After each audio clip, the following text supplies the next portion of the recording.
This is a Clair-Vue brand Camera Lucida made by the Optical Development Corp in New York.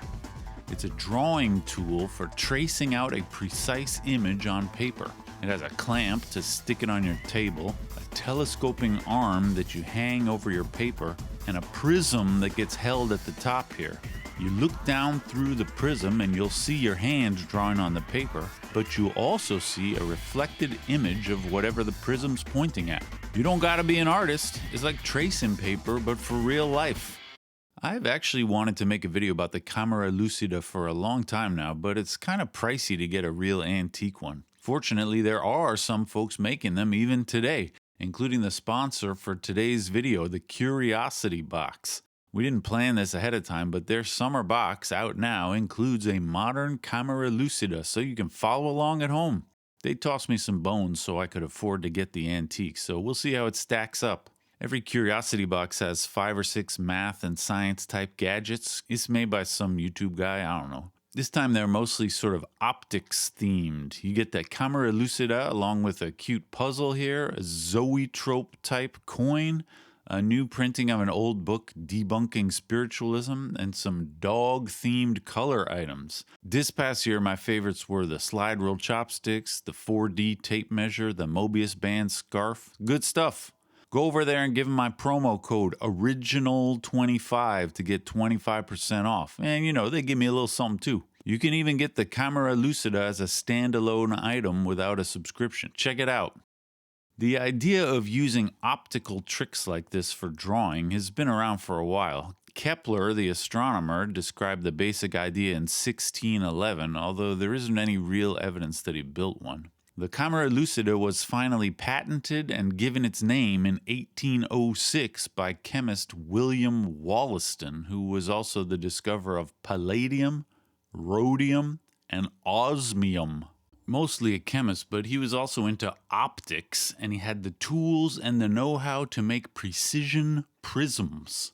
The basic idea here, really you could just use a big sheet of glass. If you hold it over your paper at an angle, you can still see the paper, but you also see an image reflected in the glass, and you could trace out that reflection. This is actually how a teleprompter works. These glass panes are hovering above screens pointed up, so from where he's standing with some proper lighting, this character can see a reflection of the words on the glass, but to everybody else, the angles aren't right, so you don't see anything. It's a smart idea. But this is pretty awkward for making drawings, right? And if I do it like this, the image I get is upside down and reflected. This is okay sometimes, but depending on what you're drawing, it might be a problem. More on that in a bit.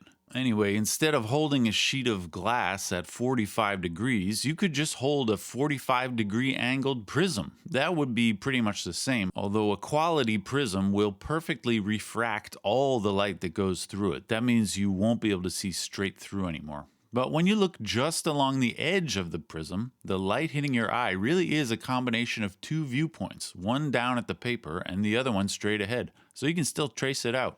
But using a prism gave Wollaston much more control over the optics, and this is a smart idea. Instead of looking straight down at a 45-degree prism, you look straight down at a prism shaped like this. Now, when I look straight down, the light rays bounce twice with a 22.5-degree angle each time. So we do get a total 45-degree angle, but it happens using 2 reflections. So the image is inverted twice, and we see everything the right way up. No mirror image. That's the basic idea. The rest is just packaging. You can't really see the shape of the prism here. It's mostly covered up to prevent any stray reflections that you don't want. Looking just at the very edge, your eye is going to pick up some little bits of the scene below, plus also some little bits of the reflection through the prism. Now, this takes practice, and it's not easy. The prism is really small, and you have to look through it just right.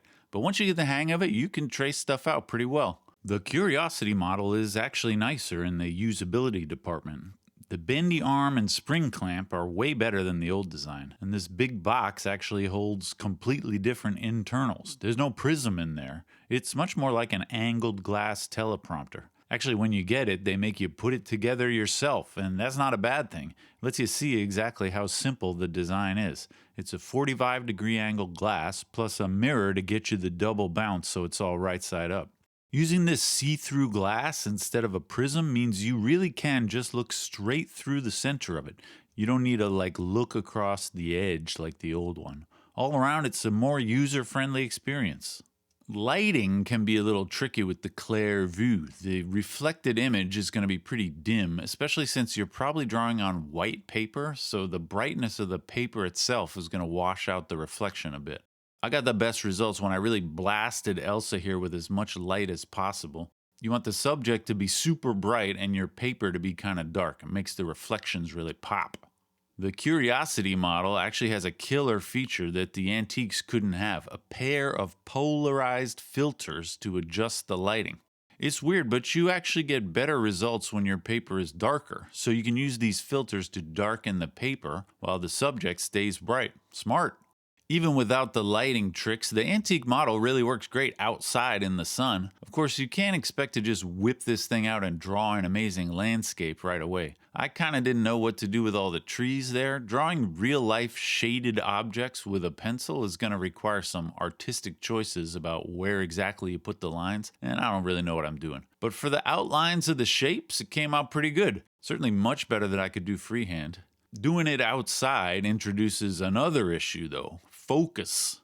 The human eye can focus on close things and also far away things. Your eye has an autofocus that will adjust to the distance. But it's only one distance at a time, right? Either you focus on near objects and the far stuff will be blurry, or you can focus on far stuff and the near stuff will be blurry.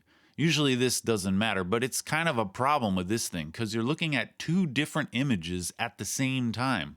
The way the optics works out, the Camera Lucida can only stay in focus when this distance is equal to this distance. If the subject is a lot further away, or I guess a lot closer, it'll be out of focus compared to the paper. And that's why a nice antique Camera Lucida comes with lenses. Check it out, I have the original case with the 6 original rectangular lenses marked 1 through 6. These just slot in on the far side of the prism to refocus the image that comes in from the subject. They don't magnify or zoom anything, they just change the focus. When the distances are about equal, you don't need any lens, but for far away objects, you use lenses 1, 2, and 3, and for super close objects, you use 4, 5, and 6. Unfortunately, I don't have the original instructions sheet, but that tells you which lenses to use for various distances. Actually, I never found a good scan of the instructions. This is just an auction photo. Do you have a good scan of the Clair-Vue Camera Lucida instructions? Leave a comment. The lenses really do make a difference. For me outside, I was using lens 1, which is the longest distance setting. Hey, you probably don't know this, but I'm a bit of an amateur cake decorator. This is something I started doing for my kids' birthdays. I usually do a pretty good job getting the image on there, but I'm always looking for new ways to do it better. So let's try this thing. I actually made this into a whole separate video. You know, I'm always trying to expand my YouTube audience. Maybe I'll finally make it big with this one. Antique scientific instruments and cake decorators. Demographic synergy. Really, I'm just using the Camera Lucida to get my lines right, and then it's easy to freehand over them afterwards. I think it turned out pretty good. Wollaston called this the Camera Lucida as sort of a play on camera obscura. This is the pinhole effect where an image can be projected and traced in a dark room. It is effective for accurate tracing, but you can only trace a picture of whatever happens to be right outside your big dark room. The Camera Lucida, no dark room required. This little thing, you can set it up anywhere. They even made a very popular version specifically for microscopes. Drawing microscope images is super hard because you gotta just keep looking back and forth. The microscope Camera Lucida has a prism that you mount right on the microscope eyepiece, and then another mirror that you point down at your paper off to the side.